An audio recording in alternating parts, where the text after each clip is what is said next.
আসসালামু আলাইকুম এভরিওয়ান। সবাই কেমন আছেন? আশা করছি সবাই ভালো আছেন।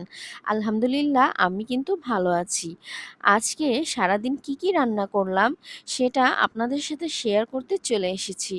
এই তো দেখতে পাচ্ছেন আমি এখানে গুঁড়ো মাছ রান্না করেছিলাম। আর হচ্ছে পাঙ্গাস মাছ দিয়ে কচুরগাঁটি দিয়ে রান্না করেছিলাম। তাহলে চলুন আপনাদের সাথে রেসিপিটা শেয়ার করি। প্রথমেই আমি গুঁড়ো মাছ রান্না করেছি। আমি কিন্তু সবসময়ই গুঁড়ো মাছ মাখিয়ে রান্না করি। তো আজকে একটু কষিয়ে রান্না করলাম।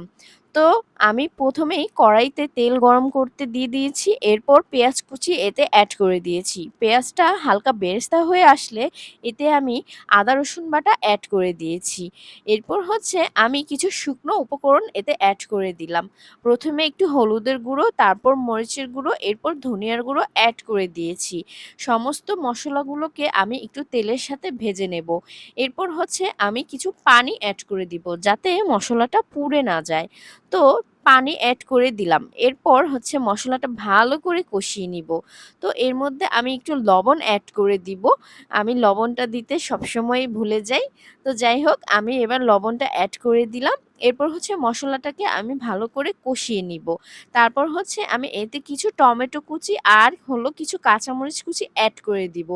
কারণ টমেটোটা হতে একটু দেরি হয়। কেন যেন টমেটোটা একটু সেদ্ধ হতে দেরি হয়। কারণ এটা সিজনের টমেটো না এজন্য হয়তোবা।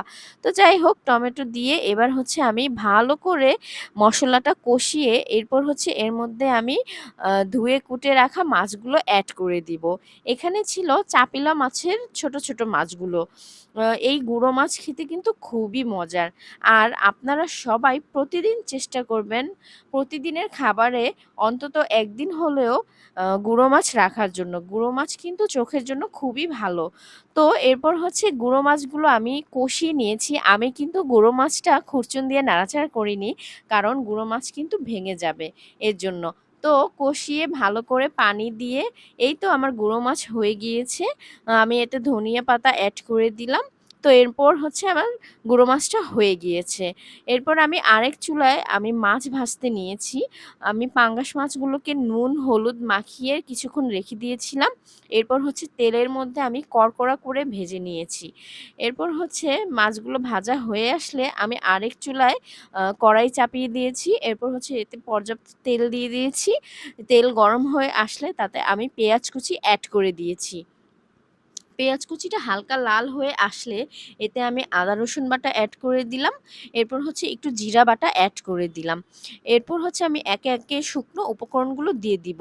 আমি এর মধ্যে লবণ দিয়ে দিলাম, তারপর একটু হলুদের গুঁড়ো, তারপর মরিচের গুঁড়ো, এরপর ধনিয়ার গুঁড়ো অ্যাড করে দিলাম। এরপর মসলাটা ভালো করে কষিয়ে আসলে আমি এতে কচুর গাঁটি আগে থেকে সেদ্ধ করে রাখা ছিল সেটা অ্যাড করে দিব। এরপর হচ্ছে কচুর গাঁটিটা আমি মসলার সাথে একটু নেড়েচেড়ে মিশিয়ে নিব। এরপর আমি অল্প একটু পানি দিয়ে কচুরমুখিটাকে ভালো করে কষিয়ে নিব। বেশি পানি এখন দেব না। এখন অল্প পানি দিয়ে কিছুক্ষণ সময় নিয়ে কষিয়ে নিব। পরবর্তীতে আমি আবার একটু বেশি করে পানি দিব। তো এখন অল্প পানি দিয়ে আমি ঢেকে দিলাম। কচুরমুখিটা অনেকটাই কষানো হয়ে আসছে।